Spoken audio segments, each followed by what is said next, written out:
I can't remember if I ever said this in my long sleep-deprived videos about my drop list, but the hardest part about doing these Mal videos is that, like, aside from having strep throat and sounding like shit, is that every time I look at a show, I have to then, like, completely recall what the fuck that show is, then recall what my opinion of that show is, and there's, like, no breathing room because I just jump right into the next one. I mean, I could potentially stop for a second and read it and, like, think about it and then edit the video, but then I'd have to edit the video, and we can't have that. Not on this type of content, baby. Alright, Do-Da-Da-Da. This is a show I was a big fan of. I had never liked it as much as Bakano. Good lord, my fucking throat. I was never as into Do-Da-Da-Da as I had been into Bakano because I feel like it's structurally a lot weaker. Part of the strength of Bakano is the way it weaved all the different storylines into one 13-episode, tale that has this awesome four-way climax at the end. Whereas then there was the 3-episode OVA, which just kind of adapted the next book, and that's why it felt weird and kind of weak. Do-Da-Da-Da has that problem, where even though it's bouncing between all these different characters and there's a lot going on, it's still like 3 distinct arcs, and oftentimes the build-up period isn't as engaging as it was in Bakano. Plus, the story just doesn't have as many, it doesn't feel as justified. Like, in Bakano, there was, like, kind of one central gimmick, which is this, like, there's immortals, and then there's people who are just crazy. Do-Da-Da-Da, there's the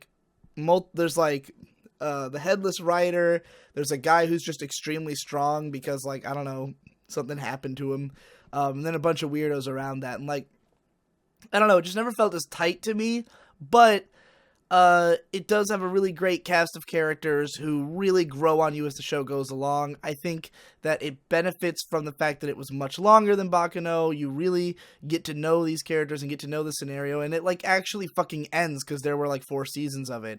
The other seasons aren't as good as the original because it gets really fucking weird, but it's still pretty entertaining all the way through, and I think the characters are very endearing. And it has some great moments. Like, the climax of the first arc in particular is, like, a really big fucking deal. I would say that first arc is, like, good enough that you almost don't have to watch the rest. The rest is still fun, but, like, that's the, like, really great part of it. I'd probably give Da-Da-Da-Da an 8 if I watched it today. Because I know I enjoyed it more than the other seasons, and I gave those all, like, a 6 and 7. Dance in the Vampire Bund. This was one of the last, like, really Shinbo-driven shows from Studio Shaft, which even this one, I don't think he's credited as the lead director, but, like, you can fucking tell it's him. The imagery is, like, his fucking shit.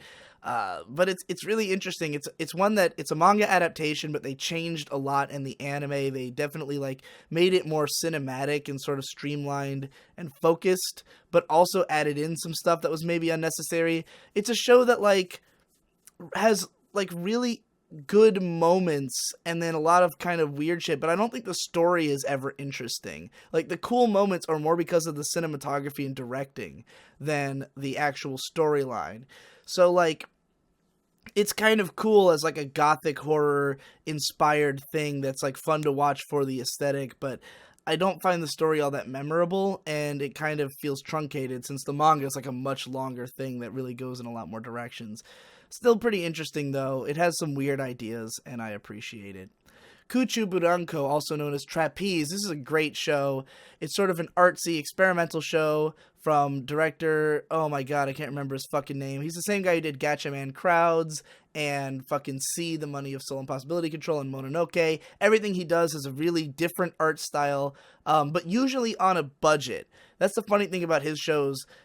Is that they'll be, like, really out there visually, but, like, it's kind of covering up the fact that there's maybe not a lot of money behind it, at least most of the time.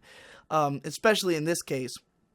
Kuju Buranko, out of all the, like, episodic anthology story shows, this is probably my favorite, because it's a feel-good show about a bunch of people with personality disorders. Basically, every episode, someone with a personality disorder has to go to this psychological clinic and seek treatment. and by the end they kind of get themselves out of their hole, and it ends with this fucking awesome ending theme by Denki Groove called Shangri-La. Highly recommend listening to it. It just ends every episode on such an upbeat note that, like, watching this show is just the ultimate feel-good experience. And it's also very real, very, like, adult. It has a deep understanding of psychology and kind of treats it seriously, even though it's kind of a fun, goofy show. I just like it a lot. I'd probably give it an 8. Sora no Oto. This was my favorite show of 2010, back in 2010. That was the year K-On! Season 2 came out, and I scored this above that at the time. Because it's a show with a really gorgeous and unique setting. It's about this girl who joins the military, and she's part of a military music group. Basically, they are meant to, like, perform the signals and stuff for the armies and shit, like, you know, all the trumpet lines and shit like that. But there's not really a war happening right now in the place where they're stationed, so it's mostly about them, like, hanging out in this weird, like, European town and just having a fun time. It's sort of a slice of life show, but it's really fun and comfy and gorgeous to look at, and has a strong sense of drama underlying everything, which kind of becomes more pronounced in the later episodes. I don't remember enjoying the later episodes as much as the early ones. I felt like as the show got more dramatic, it lost a little bit of appeal for me. But then again, I watched this in 2010, back when I thought plot was dumb. So, you know, take it with a grain of salt. I might like the show more if I watched it now. I'll probably give it an 8 out of 10. I remember, like, you know, I was quite into it, but I don't remember too much about it. So I don't know if it's like, you know, if it would hold up as well to my memory of it, which was like a 10 out of 10 at the time. Working. I hate Working. I hate this anime series, and I've seen 2 fucking seasons of it. I really liked the Working manga. It was originally a 4-koma. It's just kind of average, but I like the characters. I hated the way the pacing felt in the anime series. I felt all the jokes were off time. I felt like they tried to over-animate some scenes, and, like, it made it not funny, because, like, they tried to make the joke how animated it was. Kind of like what Nichijou did, except Nichijou did it well, and Working did it badly. And just, I don't know, it got really repetitive really fast. I can't stand watching it, but I was watching it with my little brother, and we ended up watching 2 whole seasons. I'd probably give it, like, a 5 out of 10. Like, it's not an offensive show. It just makes me mad because I felt like there was so much potential with these characters to be a really funny series, and I liked the 4-koma, but the anime just kind of botched the execution to me. Senko no Night Raid. This show is a snore fest. This was from when A1 Pictures was trying to do interesting things, as was the next show on this list, when they did The Power of Anime, which Sora no Oto was the first Power of Anime series they did, followed by Occult Academy and, or Night Raid and Occult Academy, in that order, and then I think they were supposed to do a 4th one, but they never did. So these all came out in the same year, and it was when A1 Pictures was actually, like, when they first started, they were trying to be, like, the interesting anime company. Problem is that there was a lot of swing and misses. Night Raid is an interesting show. It takes place in, like, the 30s, and it's about, like, a government spy group or something like that.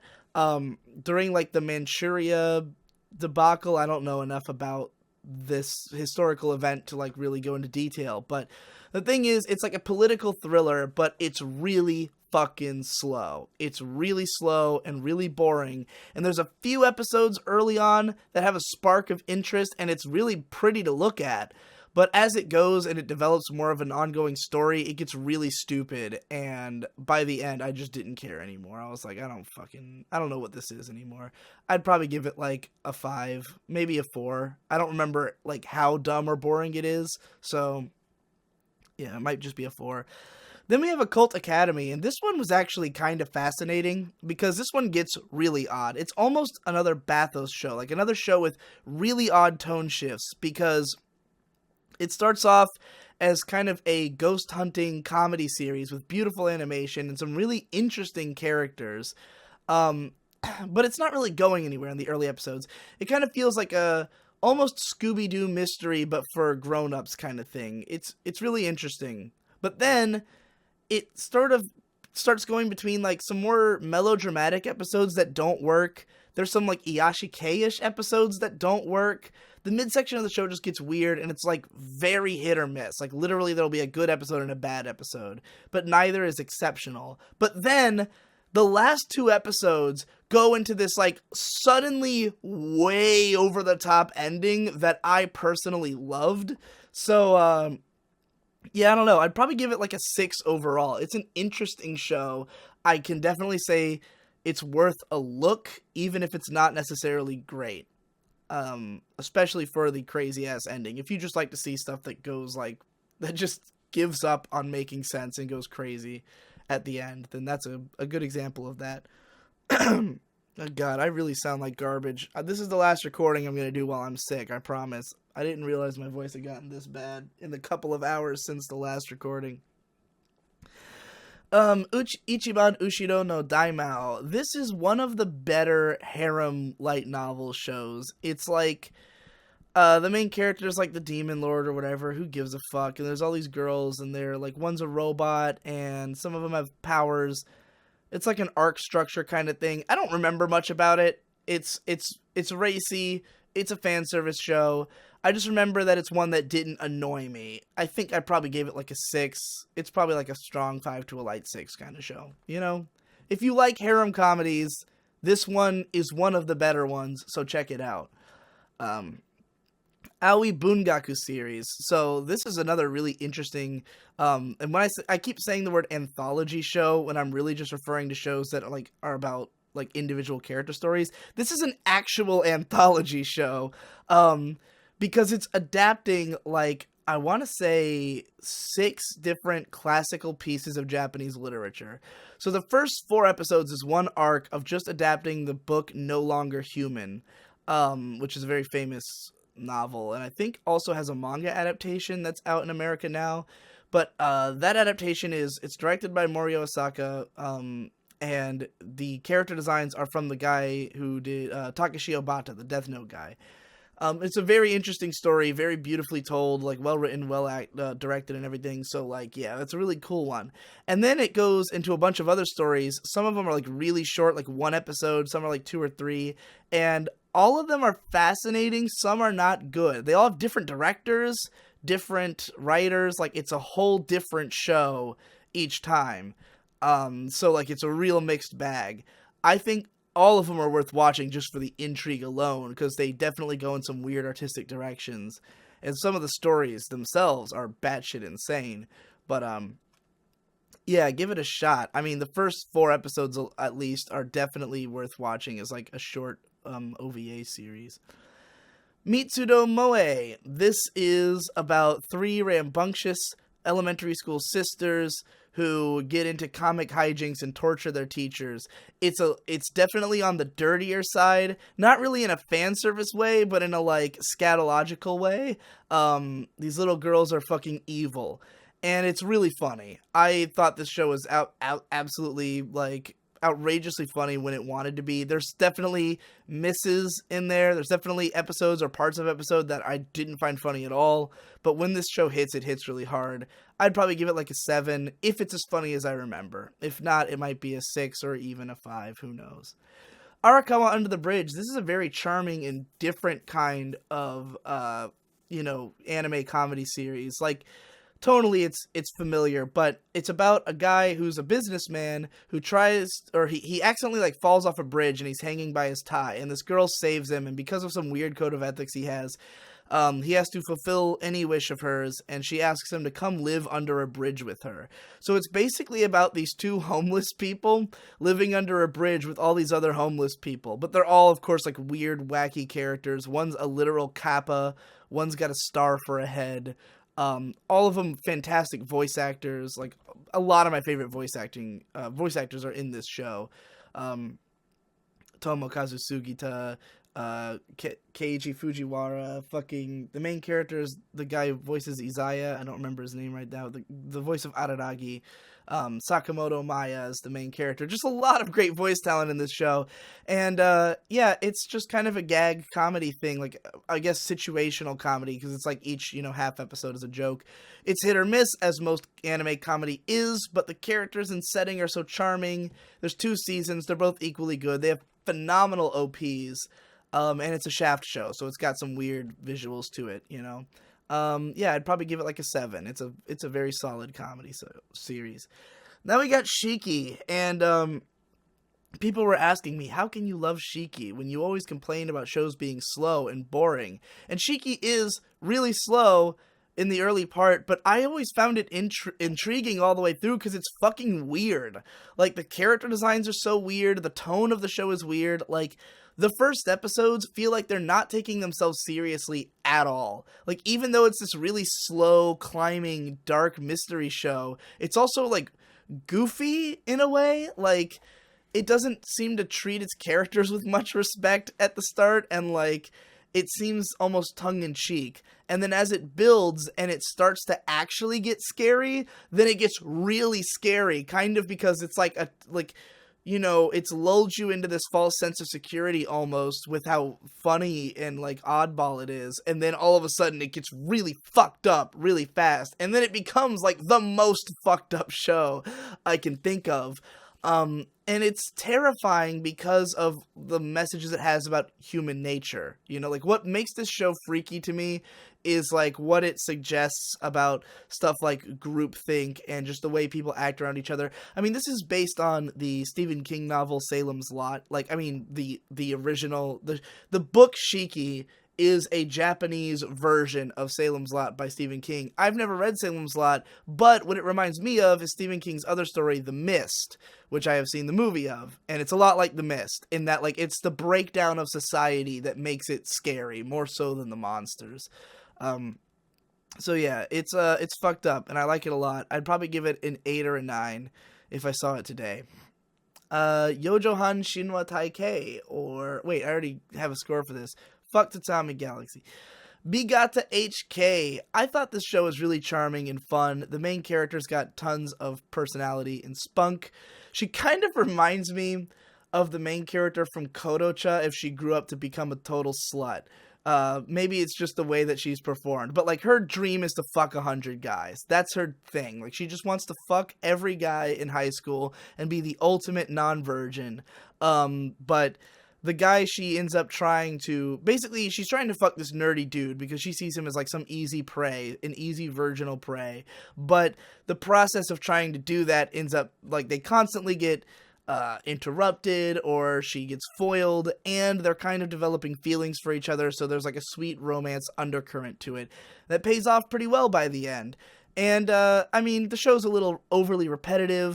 It's not always funny. It has its moments. I'd probably give it, like, a 6. It's a good enough show. I just like the premise and how openly, like, sexual it is.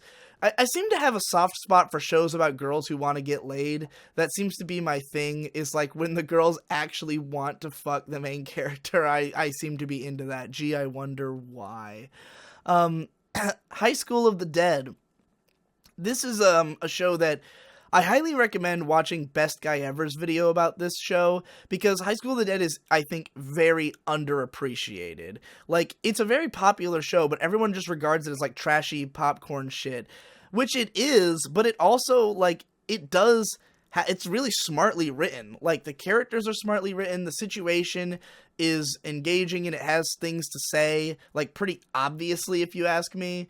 I do think, though, that the show goes downhill as it goes, because it was an ongoing manga that, like, the anime doesn't really reach any kind of satisfying conclusion. And I think the second half of the show gets a little too dramatic and takes itself a little bit too seriously for my taste, whereas I preferred the early part where it was, like, much more of a crazy action fun time and, like, just dark, edgy shit happening all the time. And more focused on the characters and their development, which I didn't think was as strong in the second half of the show. So I'd probably give High School of the Dead, like, a 7, maybe even a 6, I don't know. I had it in that range before, but I definitely appreciate why Best Guy Ever likes the show even more than that, and you should check out his video about it. Kurage Hime, or Jellyfish Princess. This is a show I remember appreciating a good amount back when it came out. It's a like josei series about this young woman who moves into a an apartment complex full of fujoshi. Everyone in there is a fujoshi, and they all have like weird things that they're obsessed with. But she, or maybe just they're just, I don't know if, I think she calls them fujoshi in the show, even though like none of them are really into like anime or anything like that. Like she's obsessed with jellyfish, is her thing. They all have like a weird thing. But she's just got no self-confidence, and she's like sort of just an outcast, and all these girls are outcasts, and they don't want anything to do with popular people, or like they can't communicate with people. But then she ends up meeting this cross-dressing boy. I don't think he's trans, so I'm gonna call him a cross-dressing boy. I hope that is still politically correct. But he like, and he considers himself male. He comes into her life, and he's like a very fashionable, outgoing person who's really nice, and like sort of starts changing the life of the main girl. I had remembered this being a pretty good show, but me and my girlfriend watched the first 2 episodes recently, and we were not very into it. Like, it's kind of very repetitive with its jokes, like from an early point. Like, a lot of the side characters are really one note and get really tired really quick. So while I know the show is about the development of the main character girl, and maybe it does a decent job of that in the middle episodes, the early episodes aren't that good, and I know the later episodes are very bad, because the production falls apart in the last few episodes and it has no ending. It just kind of stops, and the manga kept going. So I don't know if this show is as worthwhile as I once thought. I probably would end up giving it a 6 if I finished it now. But, you know, it still has a lot going for it. It's still a colorful, fun time. I just was let down with the 2 episodes that I've rewatched. Hodo Musco, meanwhile, is actually a show about trans issues. It's about a bunch of transgendered middle schoolers dealing with being trans, essentially, and like coming to understand their emotions and like sorting through their gender identity issues.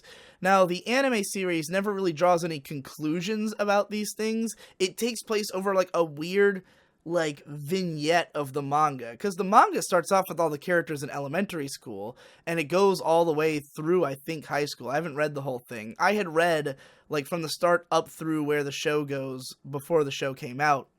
The show starts in middle school, so there's already all this drama that's happened between the characters before the show even starts that you have to kind of tease out throughout the series. I just really like the characters in this show. I really like the aesthetic. I really like the fact that it's about transgender issues, which no other anime has really tackled with anywhere near the grace that this show has. And it's a really solidly written piece of work. I'd probably give it an 8 or a 9. I don't know. I have to watch it again. It's been a long time. But, you know, I've seen it a couple times, and I really appreciated it both times. Otome Yokai Zakuro. This is one of those, I don't even know like why I watched the entirety of this show. It's very much like a shoujo Ghostbusters show. Like it's just about you know, a bunch of like highly Shinto-y, like Japanese spirit kind of stuff, and they fight spirits or something. I don't even fucking remember. And it takes place in like the 50s. I barely remember this show. I don't know why I watched all of it, other than that it looked really pretty. I think even at the time I considered it like a 6 out of 10. I'd probably give it a 5 if I watched it now, and I wouldn't finish it if I watched it now, because I don't even know why I did in the first place. The World God Only Knows. I liked this show a good bit. It's about a guy who is the master of dating games, but he has no social life in real life, and then he has to apply his dating sim knowledge to the real world and woo a bunch of girls so that he can collect some kind of like heart gems or some shit for this Shinigami. It's really entertaining. It plays with the meta of the genre in a fun way. It's got some decent romance chops, some good comedy chops. I think it does its best when it's going full comedy. And it looks really nice. This was kind of during the Manglobe sellout era, where they were no longer doing really experimental, interesting shows, but like it showed that they could sell out well, like they could do a good manga adaptation. So, you know, I was into it, and I'd probably give it like a 7 or an 8 if I watched it again. Now we got Ore no imoto ga konna ni kawaii wake ga nai! Or Ore imo. My little sister can't possibly be this cute. Somewhat infamous show that my friends Best Guy Ever and Ben Saint consider to be the worst anime ever created, but they refuse to get into why because Nate's been working on like some thesis about it in the background. But in any case, I liked this show. Like, I have big problems with it. I think it's really inconsistent. Like, I think the biggest problem with this show is the fact that it secretly wants to be, or maybe even not secretly, it wants to be an Emoto show. Like, the thing about the series is that the most interesting parts of it were that it wasn't that kind of show. It wasn't, like, plot-wise, the plot does not suggest that it's a I want to fuck my little sister show. Like, the whole point was that she was a more realistic little sister who had problems with her brother, who they had a contentious relationship, but she's like this hardcore otaku in spite of being like an outgoing, preppy girl, which I think is a great character dynamic. I think she's entertaining as a comedy character. I can't take her seriously as a dramatic character. And then you've got Kuroneko, who's a really lovable character. Like, all the side characters are good. The general ideas of the show are good about this, like, fear of persecution for your hobbies. And it has some great episodes, but then it'll dip into, like, main guy falls on his sister's tits, and why is that in there? You know, like, oh no, wait, he actually is gonna fuck his sister by the end, isn't he? And then you go down that road and you're like, I feel like this has squandered what was interesting about this show. Not that I have any problem with brother-sister incest shows, it just was the opposite of the intrigue of this one. So, like, I'd probably give this season a 6, and I never watched season 2 because everybody told me it was fucking dog shit. But, like, you know, I really think it's a show that is confused about what's good about it. But it was lovingly crafted, I'll give it that. It's a really good-looking show, with lots of interesting little things in it. Anyway, Panty and Stocking with Garter Belt. This is probably the show I most want to rewatch out of everything in my completed list that doesn't have a score. Because while I've talked about shows like Eureka 7 that I think I'll probably give it 10 and I really want to see it for that reason, Panty and Stocking has probably the biggest difference between what I thought of it before and what I think I will think of it now. Because I adore the aesthetic of this show. I love everything the director has ever done. You know, I love the whole idea of it. And at the time, I was not into scatological and sexual humor. Because this came out in 2008. I think, 2010? 2010, right? 2010? I'm looking it up. 2010. Because it was airing at the same time as My Little Pony Friendship is Magic started. It was, you know, at the time, I just wasn't that into, like, raunchy stuff or scatological stuff. I just saw it as gross. And now I love that stuff. Like, I'm way more into it than I was back then. I like stuff that just anything that's going against the grain and saying fuck you, which this show is in a big way. And I mean, not to say that I think all of it will be funny, because part of my problem with it before was just that I only thought half the episodes were funny. But, like, I think I'd find more of it funny now. I'm more into dry humor. I'm more into just weird shit, you know? I think I was just, I don't know, I wasn't into it before, but, like, everything I've seen of it since then has gotten me excited to watch it again. So I'm gonna predict that I will give this show an 8. Back then I gave it a 6. I think I'd give it an 8. We will find out when the time comes. Kore wa zombie desu ka? This is one of these, like, dumbass light novel adaptations that's actually pretty entertaining because it's so fucking weird. Similar to Index, but not as good as Index. It's a little bit trashier and a little bit stupider and more comedy focused, but, like, this is a show where it just piles on the cliches until the point it becomes absurd. Like, the main character is a guy who becomes both a zombie and a maso shoujo, which is like a maho shoujo, except it's a violence girl. So he has a chainsaw, but he also transforms into a magical girl. There's another girl who's a maso shoujo. There's a Dullahan girl. There's a vampire ninja. In fact, there's 2 vampire ninjas. And, like, they're all on, like, a harem with this guy. But, like, the show is at its best when it's going either insanely over the top with the comedy or insanely over the top with the melodrama. When it's just being a fucking harem show, it's bad. So it's a mixed bag, but like if you watch it, episode 11, there's a scene where there's like a fight on Tokyo Tower, and like there's all these fucking vampire ninjas riding sky whales playing violins to like negate a magical shield by this other dude, and like it just, the stuff that's happening is so mind-blowingly fucking stupid that it's awesome. So I'd probably give that show a 6. Our comment to the Bridge season 2, I feel the same way as I do about season 1. And the last show we'll be talking about is Steins Gate. This is one of my favorites for a while. I love the dialogue in this show. I love the characters. I think they're all a ton of fun. I'm probably in a minority here, but I like the first 9 episodes of this show the best. Because the first 9 episodes are just establishing the sort of culture of this, like these nerds in Akihabara who are like obsessed with sci-fi and are like just doing this weird basement research trying to create sci-fi machines and accidentally succeeding.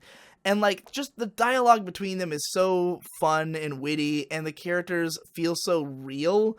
Like that's what's weird about it, is that even though they're so over the top, they still feel like real, like, I don't know, autists in Akihabara. Like, I love watching these guys, and like that's the most fun part of the show for me, is just like getting to experience these characters. Once it gets into the story, it gets a lot more hype and like, oh shit, and like crazy stuff's happening, but I just really relished the time I got to spend with the characters. But I mean, that's what makes the other part of it work, is that I love these characters so much that seeing like what's happening to them, like seeing Okabe go through this ringer, is really painful, you know, and I really want him to succeed in the end. So overall, it's still a great show. I'd probably give it, I mean, at the time, I would have given it like a 9 or a 10. I'm going to say I'd still probably give it a strong 8 to a light 9. I don't know where exactly it would fall, but, you know, I rewatched episode 1 for my How to Recognize a Great Anime in One Episode video, and I had really enjoyed that episode, so I'm sure I'll still enjoy the show a lot. And, yeah, that's it for this one. See you next time when my voice doesn't literally hurt to talk. Peace.